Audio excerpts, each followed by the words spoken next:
1岁以下的小猫到底该怎么养？它才不爱生病？我非常心疼粉丝家长把这样的小猫送来咱医院。第一个，先说喂养篇，吃啥好，怎么吃才好？很多养猫新手把猫当狗养，定时定量定点的喂猫。小猫吃东西必须是自由采食。我给你看一下，我们医院住院区的小猫，就我们给它的食盆里，粮食永远是大于1/3的。完，你看这小狗的住院区，哦吼，一开门小眼巴巴的，都在那等着倒粮呢。就不仅咱医院这样，那猫舍全舍，它也是这个喂养方法。我今天给你一个养猫喂粮的标准答案。第一个，小猫的祖先生活在沙漠，然后它每次捕获到的食物都相对较少，就抓个鸟逮个耗子啥的，单次收获的食物量仅占它每日需求的一小部分。而狗的进食呢是饥饱不定，就可能吃了上顿没下顿，犬一顿最多可以吃自身体重的17%，而小猫也就1%。第二个就是小猫是100%的肉食动物，它不像小狗，你给它俩大白菜帮子它也吃。小猫必须是高蛋白，并且是动物蛋白为主，所以现在的猫粮都打着鲜肉头料、山谷肉喂养，就是为了回归小猫的本性。那成猫猫粮粗蛋白一般要大于35%，而幼猫最少要大于38%。大部分蛋白质是用来转化成肌肉的，就是让小猫变得更加强壮，剩下的主要就补充身体所需。10个月以前是小猫生长的最佳时期，10个月以后骨骼和体态基本上就定型了。如果在10个月以前你给它吃的是淀粉粮，那肯定会耽误小猫生长，因为小猫成年之后基本上就不分泌淀粉酶了，说白了也就是淀粉吸收不了。我们尽量给小猫吃一些高蛋白鲜肉的猫粮。还有就是我之前直播老说6个月以内，尤其是小公猫，你可以给它喂点大品牌的生骨肉冻干，这样有利于发腮和长肉。因为现在好多的小厂家会拿淀粉粮去凑数，小猫要吃到这种粮那肯定会营养不良。第三个，必须保证足够的脂类摄入。幼猫要是缺乏了必要的微量元素，第一个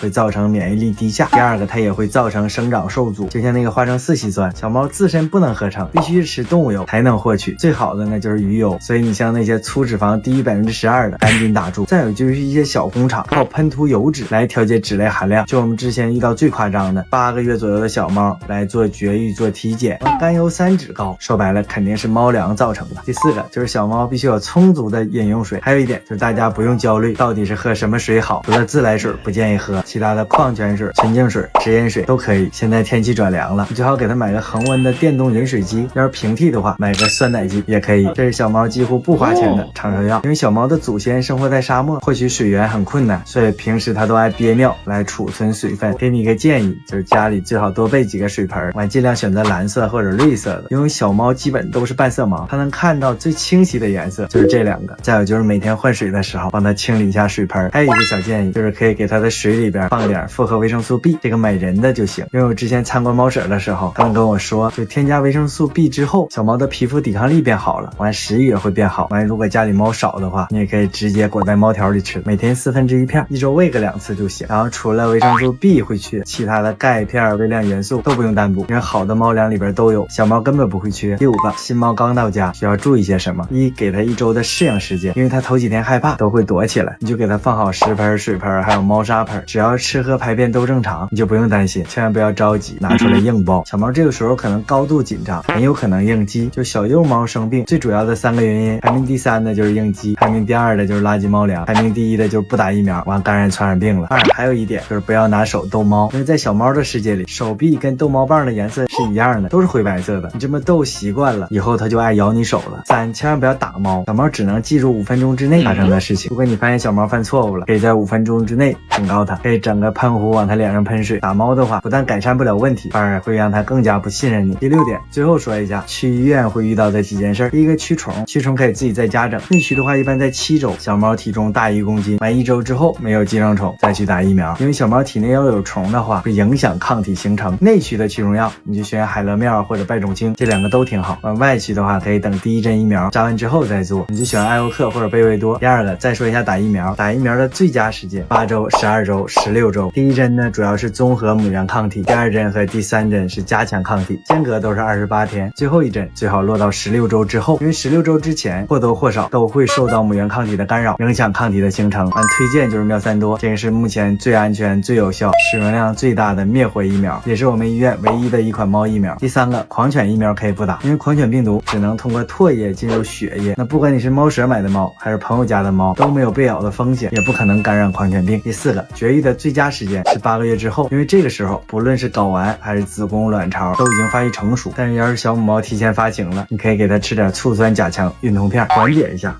一般3天症状都能消失，完等时间到了，你再带它去绝育。那要是小公猫发情的话，我就没啥好办法了，因为小公猫是被动发情，那它肯定是受到母猫的发情刺激了。完决定绝育的话，一定要选择一家像我们这么靠谱的宠物医院，整个差不多的套餐就行。10个月之后，疫苗也打完了，绝育也做完了，基本上小猫就可以健健康康的，然后每年再定期加强1针疫苗，让我们一起把小猫健健康康的养到18岁。